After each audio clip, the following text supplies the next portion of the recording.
Olá pessoal, Nerdinho aqui. Espero que estejam todos bem.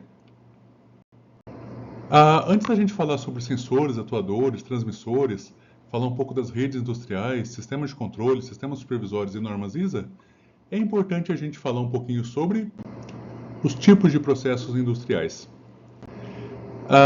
Embora exista uma infinidade, né, de indústrias e de processos industriais, né, a gente pode citar alguns aqui, como petroquímicas, cimenteiras, siderúrgicas, papel e celulose, a indústria de bebida alimentícia, farmacêuticas, cosméticos, manufatura em geral, né, indústrias automotivas, eletrodomésticos, eletrônicos, brinquedos, a gente pode fazer uma simplificação, né?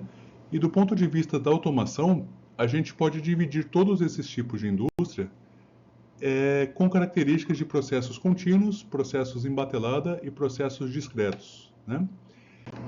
Aqui a gente tem um exemplo de um processo contínuo, né? Então a gente tem a matéria-prima entrando, rodando aqui o processo contínuo e sendo produzido ali o nosso produto final. A matéria-prima, na verdade, ela pode ser um conjunto de insumos, né? E aqui a gente está mostrando, claro, um sistema simplificado. As indústrias petroquímicas, cimenteiras, siderúrgicas, papel e celulose são exemplos de processos contínuos.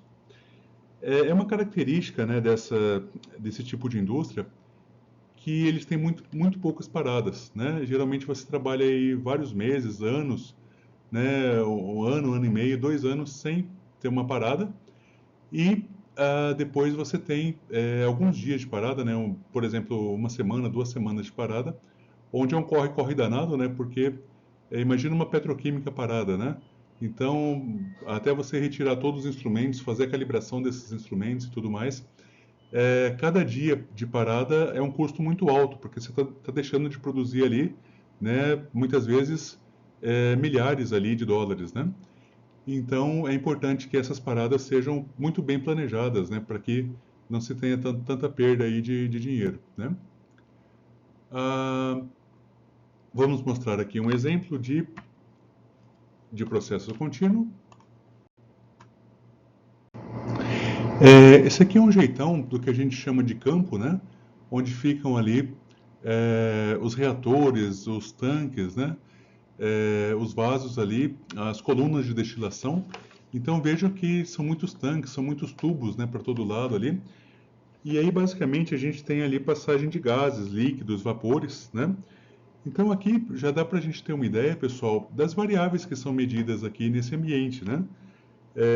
Tem muitos aqui, centenas ou milhares até, de sensores de pressão, temperatura, nível, vazão, densidade, viscosidade, pH, a maioria dessas grandezas aí são variáveis chamadas analógicas, né?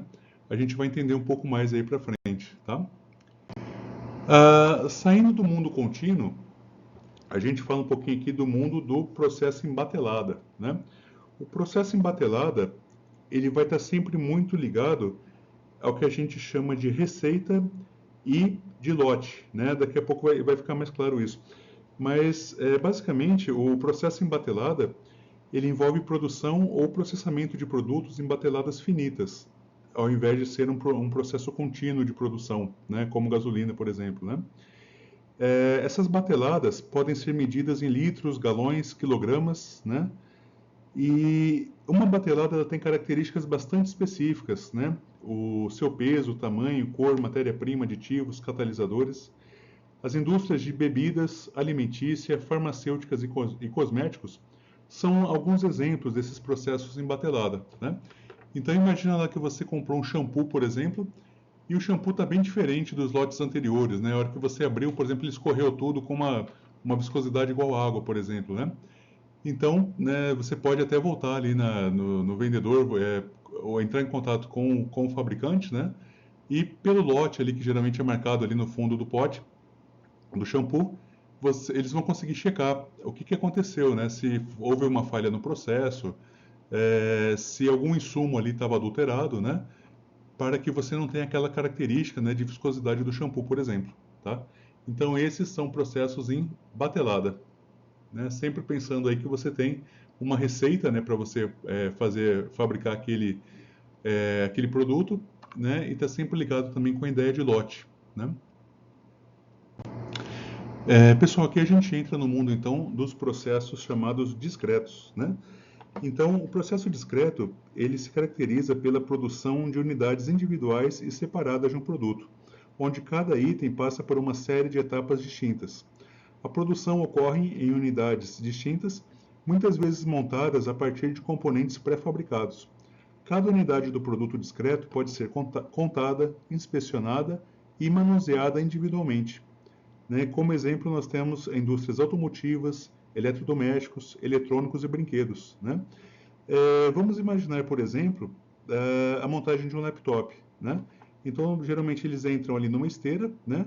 E vai passando ali de bancada em bancada, né? Etapa por etapa, onde são montados, né? A partir da base, você tem a montagem ali da placa-mãe, você tem a montagem da memória, você tem a montagem dos SSDs, né? Do monitor ali dele, da tela, na verdade, né? E lá no final da linha você vai ter um produto pronto, né? Você vai ter um laptop pronto para ser embalado, né? E ser encaminhado ali para a logística para ser expedido, para ser vendido, né? Então veja que aqui você já tem um outro tipo de sensor diferente, né? Tipos de sensores diferentes do que a gente tinha lá no processo contínuo e na batelada, né? Enquanto lá no processo contínuo e na batelada a gente tem bastante medidores analógicos, né? Medidores de nível, medidores de pressão, temperatura, né? Aqui você tem mais sensores chamados discretos, né? Então, que são sensores capacitivos, sensores indutivos, sensores óticos, né? Que eles vão indicar ali, por exemplo, a presença ou não, né? De alguma caixa, de algum produto ali num determinado ponto da esteira, num determinado ponto de fabricação, né? Porque quando chega uma caixa, por exemplo, quando chega o laptop ali num determinado ponto, né? Esse sensor vai informar para o sistema e o sistema vai vir e um braço robótico, por exemplo, pode pegá-lo, né? Para levar ele para uma outra plataforma, para uma outra parte da montagem, né?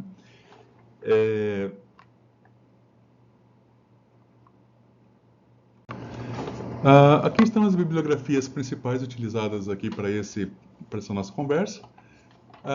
Esse livro, né, Instrumentação Industrial Essencial, foi escrito pelo amigo Flávio Barbosa e pelo meu pai, Dennis Borg. Em cima aqui nós temos um link do YouTube, que é um canal de mesmo nome, né, Instrumentação Industrial Essencial. E também utilizamos o livro aqui de Automação Industrial e Sistemas de Manufatura do Grover. É isso aí, pessoal. Em breve teremos mais novidades por aqui. Apertem os cintos e vamos lá!